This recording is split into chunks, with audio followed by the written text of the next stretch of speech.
നമസ്കാരം. മലയാളി വാർത്തയിലേക്ക് സ്വാഗതം.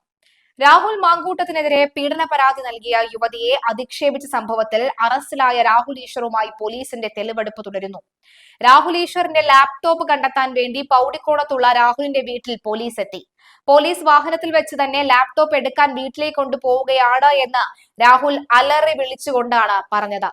വീട്ടിലെത്തിച്ചപ്പോൾ മാധ്യമങ്ങളോടായും രാഹുൽ സംസാരിച്ചു. രാഹുൽ മാങ്കൂട്ടത്തിന് അനുകൂലമായി വീഡിയോ ചെയ്യുന്നത് നിർത്തണമെന്നാണ് ആവശ്യപ്പെട്ടത്. എന്നാൽ വീഡിയോ ചെയ്യുന്നത് നിർത്തില്ല എന്ന് അദ്ദേഹം പറഞ്ഞു. തെളിവെടുപ്പ് പൂർത്തിയാക്കിയ ശേഷം രാഹുലിനെ കോടതിയിൽ ഹാജരാക്കും. രാഹുൽ ഇന്ന് തന്നെ ജാമ്യാപേക്ഷ നൽകുമെന്നാണ് സൂചനകൾ നൽകുന്നത്. എന്തായാലും ശാസ്തമംഗലം അജിത്താണ് രാഹുൽ ഈശ്വറിന്റെ അഭിഭാഷകൻ എന്നാണ് വ്യക്തമാകുന്നത്. എന്തായാലും രാഹുൽ ഈശ്വറും ഒന്നിച്ചുള്ള തെളിവെടുപ്പ് നടക്കുകയാണ്. രാഹുൽ ഈശ്വറിന്റെ വീട്ടിലേക്ക് എത്തിയിരിക്കുകയാണ്. ഇന്ന് രാവിലെ 11 മണിക്ക് കോടതിയിൽ ഹാജരാക്കുമെന്ന് പറഞ്ഞിരുന്നുവെങ്കിലും ആദ്യം കൊണ്ടുപോയത് ജനറൽ ആശുപത്രിയിലാണ്. വൈദ്യ പരിശോധന നടത്താൻ വേണ്ടിയിട്ടാണ്. അവിടെ വെച്ച് മാധ്യമങ്ങളെ കണ്ടപ്പോൾ കൈവീശി കാണിക്കുന്ന രാഹുൽ ഈശ്വറിനെയാണ് കാണാൻ സാധിച്ചത്.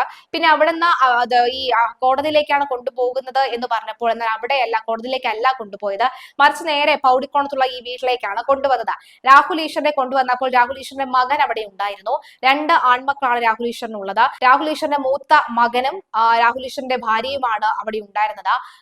ഭാര്യ താക്കോലാണെന്ന് തോന്നുന്നു കയ്യിൽ കൊടുക്കുന്നുണ്ട്. ശേഷം മകൻ അച്ഛനെ കെട്ടിപ്പിടിക്കുന്നുണ്ട്. മകൻ നോക്കുമ്പോൾ അച്ഛൻ ചെയ്ത തെറ്റെന്താണെന്ന് അറിയില്ല. മകൻ നോക്കുമ്പോൾ അച്ഛനെ ഒരു സംഘം പോലീസ് ഉദ്യോഗസ്ഥർ, കാക്കി ധരിച്ച ആൾക്കാരെല്ലാം തന്നെ പോലീസ് ഉദ്യോഗസ്ഥരാണല്ലോ. ഏതായാലും സൈബർ ആണെന്നോ അല്ലെങ്കിൽ മറ്റേതെങ്കിലും വകുപ്പാണെന്നോ ഒന്നും തന്നെ മകൻ അറിയില്ല.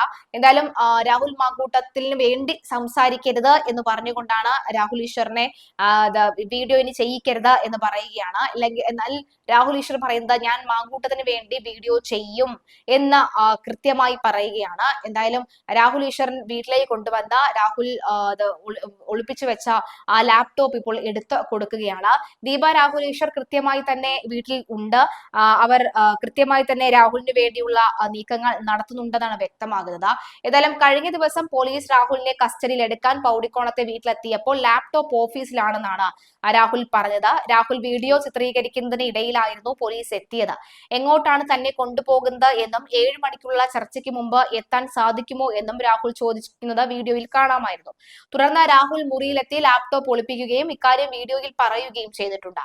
പോലീസ് ലാപ്ടോപ്പ് ചോദിച്ചിട്ടുണ്ട്. ഇപ്പോൾ തന്നെ എടുത്ത് മാറ്റട്ടെ, ഞാൻ തിരിച്ചെത്തിയില്ല എങ്കിൽ വീഡിയോ അപ്ലോഡ് ചെയ്യും, ചുമ്മാ പേടിപ്പിക്കാൻ നോക്കുകയാണ്, എന്നെ അറസ്റ്റ് ചെയ്യും എന്നാണ് തോന്നുന്നത്, നമുക്ക് കാണാം എന്നാൽ വീഡിയോയിൽ രാഹുൽ ഈശ്വർ പറയുന്നത്.